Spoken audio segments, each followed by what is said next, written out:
যে এই সূরা তেলাওয়াত করে ওই তেলাওয়াতকারীর যে হাজত আছে, প্রয়োজন আছে, এই সূরার বরকতে আল্লাহ তার প্রয়োজন পূরণ করে দেয়। আমাদের জীবনে প্রয়োজন আছে না নাই? কার কাছে চাইবো? বিপদে পড়লে কারে বলবো? এজন্য বিশ্বনবী বলতেন এই সূরার নাম সূরাতুল কাদিয়া, মানুষের হাজত পূরণ করে দেয়। এই সূরা তেলাওয়াত করে যদি আপনি আল্লাহর কাছে কোনো বিপদ থেকে পানা চান অথবা কোনো প্রয়োজন নিয়ে দোয়া করেন, সূরার বরকতে প্রয়োজনটা পূর্ণ করে দেয় কে? কেউ যেটা পারে না পারে কে? কেউ যেটা দেয় না দেয় কে? কেউ যেটা শোনে না শোনে কে? তাহলে পেলাম সূরাতুল কাদিয়া। আরেকটা নাম আছে সূরার, সেটা হচ্ছে সূরাতুল আযীমা, সুমহান সূরা। কি সূরা? সুমহান, আযীমা। এই আযীম আর আযীমা এই শব্দ দুইটা অনেক দামি, আল্লাহ যে কোনো জায়গায় ব্যবহার করেন নাই। বিশ্বনবীর চরিত্রের উপমা দিতে যে আল্লাহ আযীম শব্দ বলেছেন, তাই না? রব্বুল আলামিন বলেন ওয়া ইন্নাকা লাআলা খুলুকিন আযীম। ও নবী, সাধারণ কোন চরিত্র আপনারে আমি দেই নাই, আপনারে আমি দিয়েছি আযীম একটা চরিত্র, খুলুকুন আযীম।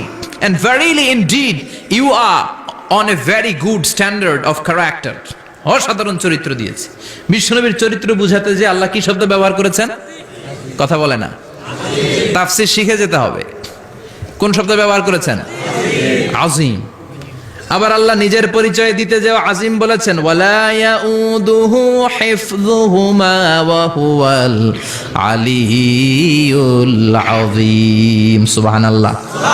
আকাশ জমিনের নিয়ন্ত্রণ করতে যে আল্লাহ কখনো ক্লান্ত হয় নাকি? কারণ তিনি হচ্ছেন আল আলিয়্যুল আযীম। আল্লাহু আকবার।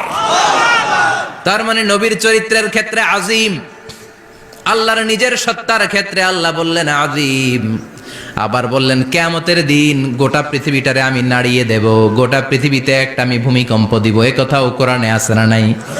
ইযা জুলজিলাতিল আরদু জিলজালাহা আল কারিয়াতু মাল কারিয়া। পুরো পৃথিবী কাঁপিয়ে দিব। এই কাঁপাকাঁপিটা ওই দিনের ভূমিকম্পটা কি অন্যান্য সময়ের ভূমিকম্পের মতো হবে? এই ভূমিকম্পকে আল্লাহ বলেছেন আযীম। ইন্না জালজালাতাস সাআতি লা শাইউন আযীম। সেদিনের ভূমিকম্প সাধারণ কোনো আর্থকোয়েক নয়, সাধারণ ভাইব্রেশন না, এটা আযীম।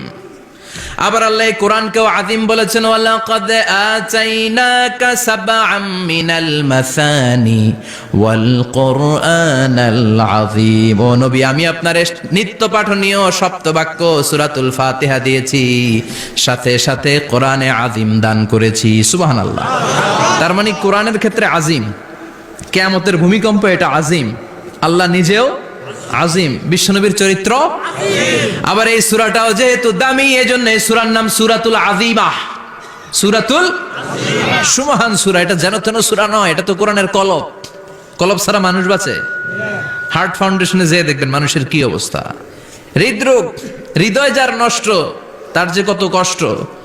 এই যে কি পরানো লাগে এখন? রিং পরায়, এনজিওগ্রাম, এনজিওপ্লাস্টি করে আর্টারি ব্লক করে ফেলে। চর্বি, এত চর্বি আমরা খাই, এত গরুর গোশত আমরা খাই। মনে রাখবেন, যেই প্রাণীর পা বেশি ওইটার ভিতরে কোলেস্টেরল বেশি। মাছের কয় পা? হ্যাঁ, নাই, এখানে নাই, মাছের পাটা নাই, কোলেস্টেরল নাই। মুরগির কয় পা? জোরে বলতে হবে। তার মানে কিছু কোলেস্টেরল আছে না নাই? গরুর কয় পা? কোলেস্টেরল বেশি না কম? এইবার কোন চিংড়ির কয় পা? সবচেয়ে বেশি কোলেস্টেরল কন্টেইন করে শ্রিম্প, প্রন, চিংড়ি। এজন্য এগুলো কম খাইতে হবে। তবে 40-এর আগে যারা আছেন ধুমায়া খান, 40-এর পরে এই যে মাটন, ল্যাম্প, ছাগলের গোশ, খাসির গোশ, চিংড়ি, এগুলো আপনার ডায়েট থেকে বাদ দিয়ে দিতে হবে। বুঝতে পেরেছেন? এজন্য এই সূরাটা যেন তেন সূরা নয়, এটা তো কোরআনের কলিজা, হার্ট, হৃদয়। এজন্য সূরাটা সূরাতুল আযীমা। সুবহানাল্লাহ পড়েন। তার মানে 1 নম্বরে পেলাম সূরাতুল কাদিয়া, 2 নম্বরে পেলাম সূরাতুল আযীমা, 3 নম্বরে সূরার আরেক নাম হলো সূরাতুল মুইম্মা। সূরাতুল মুইম্মা। মুইম্মার 2 অর্থ। এক অর্থ হচ্ছে এটার বরকতটা আম, সবার জন্য, যেই পড়ে সেই বরকত পায়, এজন্য মুইম্মা। আবার মুইম্মার আরেক অর্থ হচ্ছে যেই সূরা শত্রুকে অন্ধ করে দেয়। কি করে দেয়? এই সূরার প্রথম 9টা আয়াত যদি বিপদে পড়ে, শত্রুর কবলে পড়ে আপনি তেলাওয়াত করেন, শত্রুর চোখটারে অন্ধ করে দিবে কে? আল্লাহ। বিশ্বনবী মক্কা থেকে যখন মদিনায় যায়, হিজরতের সময় বিশ্বনবী সূরাত ইয়াসিনের প্রথম 9টা আয়াত তেলাওয়াত করলেন। তেলাওয়াত করে আল্লাহর নাম নিয়ে ঘর থেকে বের হলেন। আশেপাশে কাফেররা ঘুরে কিন্তু বিশ্বনবীরে দেখে না, সবাই খালি এরকম এরকম করে, ডানে বায়ে হাতায় বিশ্বনবীর সামনে দিয়ে যায়, কিন্তু কাফেরদের চোখ অন্ধ করে দিয়েছে কে? আল্লাহ। এজন্য কোরআন তেলাওয়াত করলে কাফেরদের চোখকে অন্ধ বানায় দেয় কে? আল্লাহ। এজন্য সূরার একটা নাম হচ্ছে সূরাতুল মুআম্মা। কি নাম? অন্ধ করে দেয়। তাফসিরে কুরতুবির মুসান্নিফ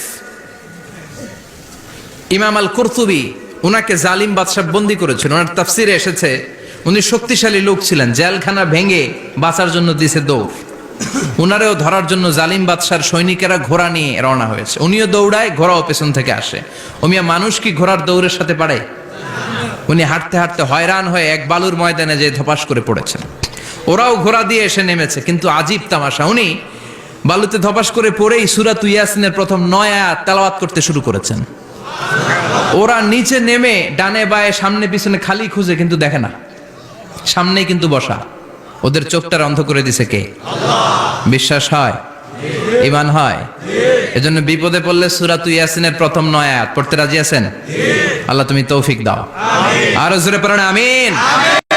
এজন্য আল্লাহ চমৎকার ভাবে এই সূরাটা শুরু করে দিলেন। 2টা কাটা অক্ষর দিয়ে আল্লাহ বললেন ইয়াসিন ওয়াল কুরআনিল হাকীম ইন্নাকা লামিনাল মুরসালিন আলা সিরাতিম মুস্তাকিম। পড়েন সুবহানাল্লাহ। ইয়াসিন সূরাটা শুরু করলেন কি দিয়ে? এটা কি কোনো বাক্য? এটা কি কোনো শব্দ? এটা কি অক্ষর? 2টা। প্রথম অক্ষরের নাম, দ্বিতীয়টা আওয়াজ করে বলেন, প্রথম অক্ষরটার নাম, দ্বিতীয়টা। তাহলে এই সূরার মর্যাদা কম কম না বেশি বেশি? কলবুল কোরআন, এটা কোরআনের কলব। একবার পড়লে 10 পড়ার সওয়াব। আবার মুমূর্ষ ব্যক্তির সামনে বসে সূরা ইয়াসিন তেলাওয়াত করতে বলা হয়েছে। তাহলে মৃত্যুর কষ্টরে হালকা করে দেয় কে? আল্লাহ। আবার রাত্রিবেলা সূরা ইয়াসিন তেলাওয়াত করলে সকালবেলায় নিষ্পাপ বানায় দেয় কে? আল্লাহ। মনে থাকবে? কোরআনের কলবের নাম কি? ভুলে যাবেন না তো? বেশি বেশি তেলাওয়াত করতে রাজি আছেন?